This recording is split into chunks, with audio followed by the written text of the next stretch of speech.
La imagen mental que la mayoría de la gente tiene de un depredador apex involucra a algo que ve a los humanos como una posible presa. Enciende las noticias después de un encuentro con un tiburón o un ataque de oso, y refuerza la idea de que adentrarse en la naturaleza significa adentrarse en el territorio de caza de algo. La realidad, sin embargo, cuenta una historia muy diferente. Los animales que se sientan en la cima de la cadena alimentaria son, en su gran mayoría, completamente indiferentes a nosotros. No porque no pudieran causarnos un daño serio, muchos de ellos absolutamente podrían, sino porque por razones que van desde la biología hasta la cultura o la pura lógica, simplemente no nos registramos como presas. Hoy estamos analizando 5 de esos animales, 5 depredadores apex con las herramientas para hacernos daño y el historial de elegir no hacerlo. Vamos a ello.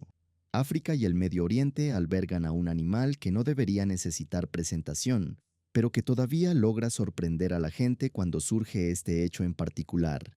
El guepardo es la cosa más rápida sobre 4 patas. Punto. Alcanzando hasta 120 kilómetros por hora durante una persecución, cubre más de 7 metros con cada zancada y da 3 de esas zancadas cada segundo. La anatomía detrás de ese rendimiento es extraordinaria. Una columna vertebral que se flexiona como un resorte, garras semirretráctiles que se aferran al suelo como clavos de atletismo, un sistema cardíaco y pulmonar diseñado para inundar los músculos de oxígeno a un ritmo casi mecánico. Mira a un guepardo sobre el papel y se te perdonaría pensar que es una de las cosas más peligrosas que caminan por la sabana africana. Y entonces, descubres que no hay ataques fatales confirmados de guepardos a humanos adultos en estado salvaje. Ninguno. En toda la historia registrada moderna.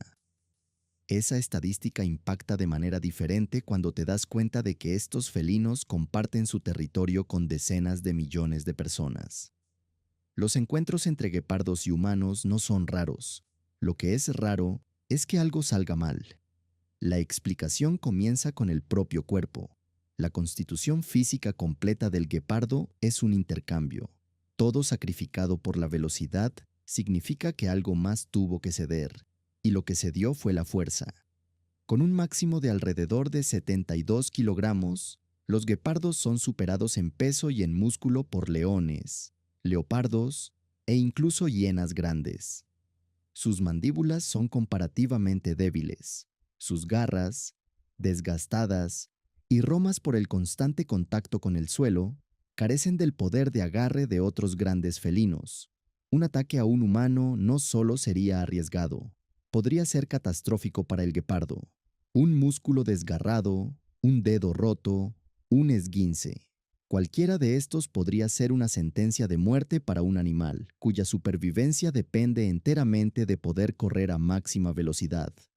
Así que no se arriesgan, no con nosotros, y honestamente, tampoco con mucho más. Los guepardos son famosos por alejarse de sus propias presas, en el momento en que aparece un león o una hiena. Pelear no está en su manual. Lo que resulta particularmente llamativo de los guepardos es la historia que comparten con nosotros. Durante miles de años, los faraones egipcios, los nobles persas y los emperadores indios mantuvieron guepardos no como cautivos, sino como compañeros de caza, paseados con correa, transportados a caballo, liberados para perseguir la caza. Ese tipo de relación de trabajo solo existe con un animal que genuinamente no representa una amenaza para las personas que lo rodean. Los leones y los tigres nunca formaron parte de ese acuerdo. Los guepardos sí. Y hoy, con solo alrededor de 7,000 ejemplares restantes en estado salvaje y su territorio reducido en más de 90%, el peligro en esta relación corre casi en su totalidad en una sola dirección. Los agricultores los matan para proteger su ganado. La destrucción del hábitat reduce su mundo año tras año. En Irán, la subespecie asiática puede tener menos de 50 individuos restantes. Un animal que nunca eligió hacernos daño está siendo silenciosamente borrado. Y eso merece reflexión. Los sistemas fluviales de América del Sur no escasean en animales peligrosos. caimanes negros, anacondas, jaguares, tiburones toro, pirañas. Si elaboraras una lista de cosas con las que preferirías no encontrarte mientras nadas, la mayoría de ellas viven en la cuenca del Amazonas. Y justo al lado de todas ellas, llevando la batuta, hay un animal que parece sacado de un libro infantil. La nutria gigante de río puede estirarse casi 1.8 metros de hocico a cola, lo que la convierte en la especie de nutria más larga de la Tierra, y en los cursos de agua que llama hogar, casi nada se mete con ella. Ni siquiera las cosas que probablemente deberían. Estas nutrias operan en unidades familiares compactas de hasta 20 individuos, y su coordinación durante una cacería es genuinamente impresionante, vocalizando constantemente, acorralando peces desde aguas abiertas hacia zonas más someras donde son más fáciles de atrapar, consumiendo hasta 4 kilogramos de presa por día por animal. Pero lo que toma a la mayoría de la gente por sorpresa es cómo manejan las amenazas más grandes. Las nutrias gigantes de río cargarán contra caimanes negros, acosarán a los jaguares en grupos, chillando y abalanzándose hasta que el gran felino ceda terreno. Hay casos documentados de familias de nutrias que matan a grandes caimanes de anteojos directamente. Para un animal cuya cara parece pertenecer a un peluche, la realidad conductual es impactante. Entonces, ¿por qué nunca dirigen esa agresión hacia las personas? En gran parte porque no encajamos en ningún lugar de su modelo de amenazas. Los jaguares depredan a las crías de nutria. Los caimanes compiten por los mismos peces. Los humanos no hacemos ninguna de esas cosas, lo que significa que no activamos las respuestas defensivas que esos animales sí activan. La agresión de las nutrias no es aleatoria ni territorial en un sentido amplio, es precisa y deliberada, dirigida a amenazas específicas, y nosotros no somos una de ellas.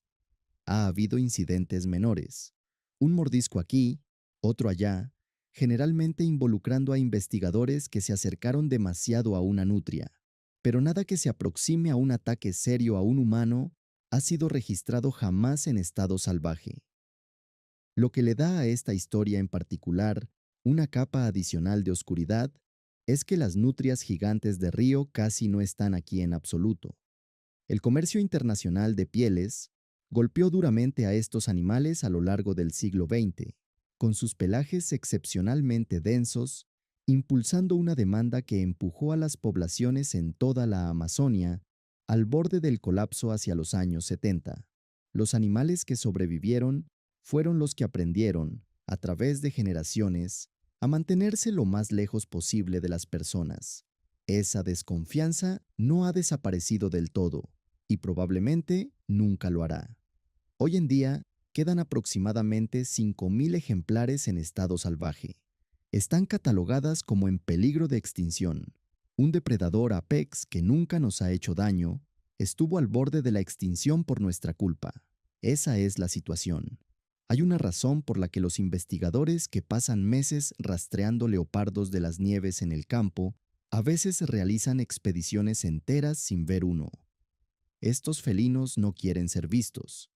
Encontrados en las cordilleras de gran altitud de 12 países, desde el Hindu Kush, a través del Himalaya, hasta las remotas mesetas de Mongolia y Rusia, operan a elevaciones que alcanzan los 5.500 metros, en un terreno tan escarpado y frío que la mayoría de los animales grandes simplemente no van allí.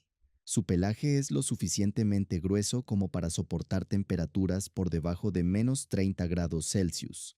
Sus enormes patas distribuyen el peso sobre la nieve. Sus largas y gruesas colas proporcionan tanto equilibrio en las paredes rocosas verticales como calor cuando se envuelven alrededor de la cara en reposo. Todo en ellos está construido para un mundo en el que la mayoría de los animales y la mayoría de las personas nunca entran.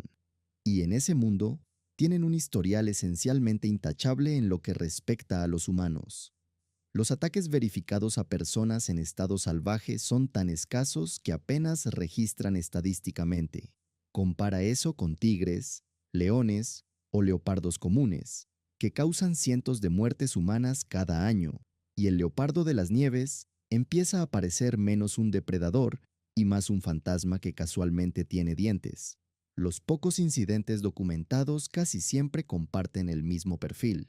Un felino que estaba acorralado o atrapado en una trampa, o siendo confrontado por un pastor que intentaba proteger sus animales. Autodefensa, no depredación. Parte de la explicación reside en dónde evolucionaron estos felinos.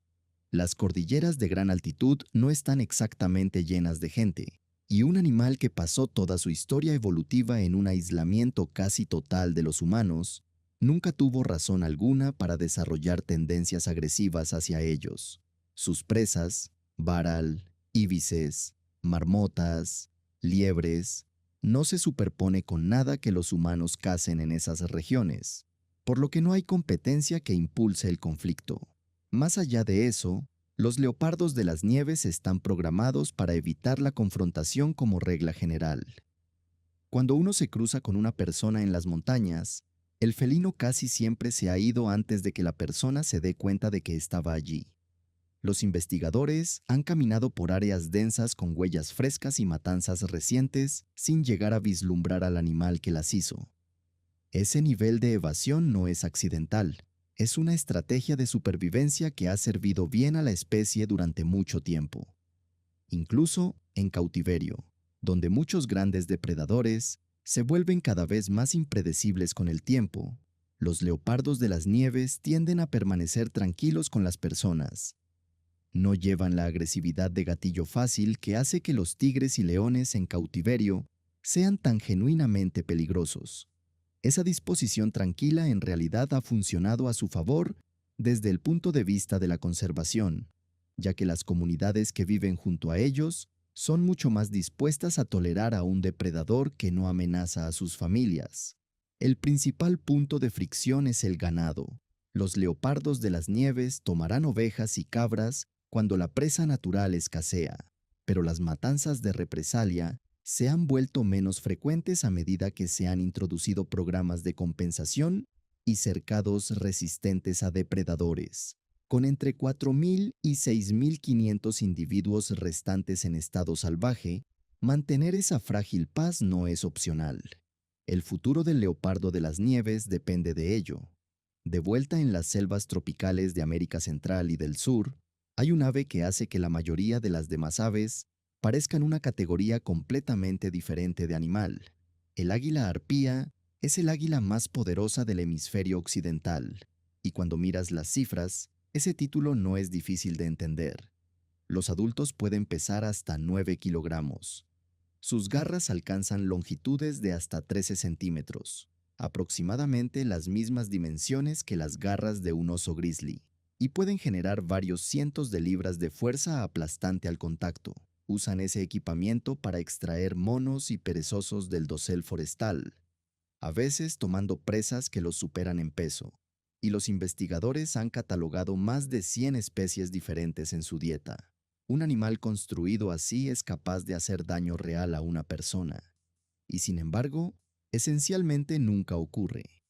Existe en los registros un puñado de incidentes donde águilas arpías golpearon a investigadores que se acercaron demasiado a un nido activo, pero esas fueron reacciones defensivas, el equivalente a aviar de decirle a alguien que retroceda, no ataques depredadores.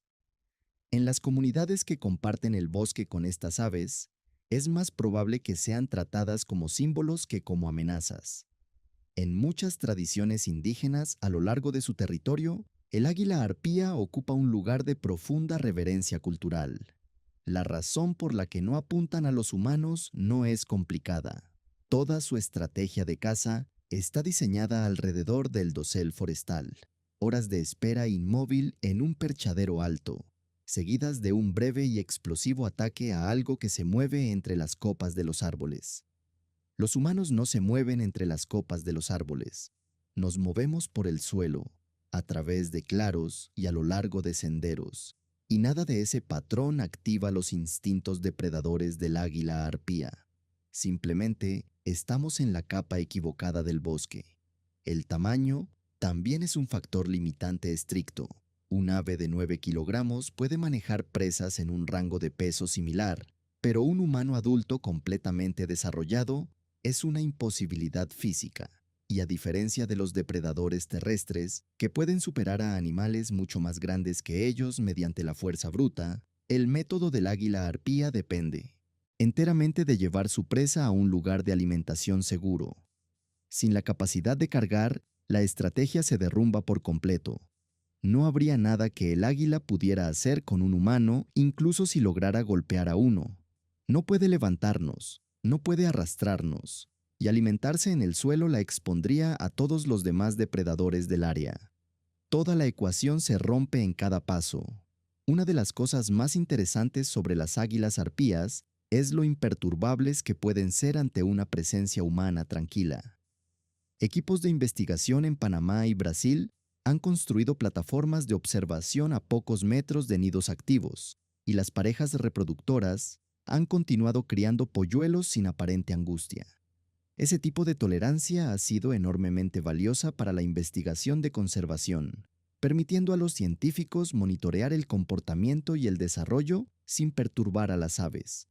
También habla de algo en la evaluación del águila arpía sobre nosotros, lo suficientemente cerca como para observar, no lo suficientemente cerca como para preocupar. La mala noticia es que la deforestación les está quitando el terreno de debajo.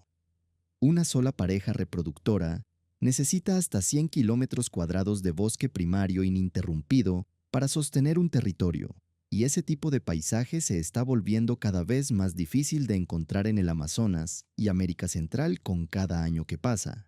Y luego está el animal que hace que todo lo demás en esta lista parezca casi convencional en comparación. La orca es el depredador apex de todo el océano, y describirlo así de alguna manera todavía lo subestima. Estos son animales que cazan tiburones blancos por sus hígados, coordinan ataques a ballenas azules, y en algunas poblaciones se embarrancan deliberadamente para atrapar leones marinos en la orilla. Uno de los comportamientos de caza tácticamente más sofisticados jamás documentado en un animal no humano. Un macho maduro puede estirarse más allá de 9 metros y pesar hasta 6 toneladas métricas. Sus cerebros están entre los más grandes del planeta en relación con el tamaño corporal, con un nivel de complejidad cognitiva que los investigadores aún están trabajando para comprender completamente. Junta todo eso y tienes un animal que es, por cualquier medida razonable, más que capaz de cazar humanos si alguna vez decidiera hacerlo. Nunca ha decidido hacerlo, ni una vez. En toda la historia registrada, no hay un solo caso confirmado de una orca salvaje matando a un ser humano. Ha habido un pequeño número de encuentros no fatales, un surfista que fue mordido en los años 70, algunos casos de orcas golpeando o rodeando a nadadores y kayakistas, pero nada fatal, y nada que pareciera un intento depredador genuino. El contraste con las orcas en cautiverio es impactante. En parques marinos, las orcas han matado a 4 personas y herido a muchas más, y esos incidentes dicen mucho menos sobre el animal que sobre lo que el confinamiento hace a una criatura de esa inteligencia y complejidad social. En estado salvaje, son un animal completamente diferente. La explicación principal entre los biólogos marinos es que las orcas son cazadoras culturales. Comen lo que sus madres les enseñaron a comer, y el aprendizaje no se transfiere entre poblaciones. Diferentes ecotipos tienen dietas completamente distintas. Algunas comen solo peces, algunas se especializan en mamíferos marinos, algunas han aprendido a atacar tiburones. Ninguna ha incluido jamás a los humanos en ese repertorio, lo que significa que ninguna orca individual ha crecido en una familia donde cazar personas fuera un comportamiento aprendido. Cuando una orca salvaje encuentra a un humano en el agua, simplemente no hay ningún marco cultural que le diga que eso es comida. También hay un argumento práctico sólido. Los humanos son huesudos, bajos en grasa y comparativamente pequeños. Para un animal que puede necesitar consumir hasta 100 kilogramos de comida por día para sostenerse, un humano representa un retorno pobre sobre la energía invertida. Una foca rica en grasa o un banco de salmón graso es un uso del tiempo y el esfuerzo de una manada vastamente mejor. Y más allá de las matemáticas calóricas, las orcas pueden simplemente reconocernos como algo fuera de sus categorías normales por completo. Los animales capaces de distinguir salmones individuales por contenido de grasa, lo que algunas evidencias sugieren que pueden hacer, no tendrían ninguna dificultad en identificar a un humano como algo categóricamente diferente de su presa. Sea cual sea el mecanismo preciso, el resultado es el mismo. Compartimos el océano con el depredador más capaz del planeta, y consistentemente mira hacia otro lado. Los incidentes de orcas ibéricas de los últimos años merecen mención aquí.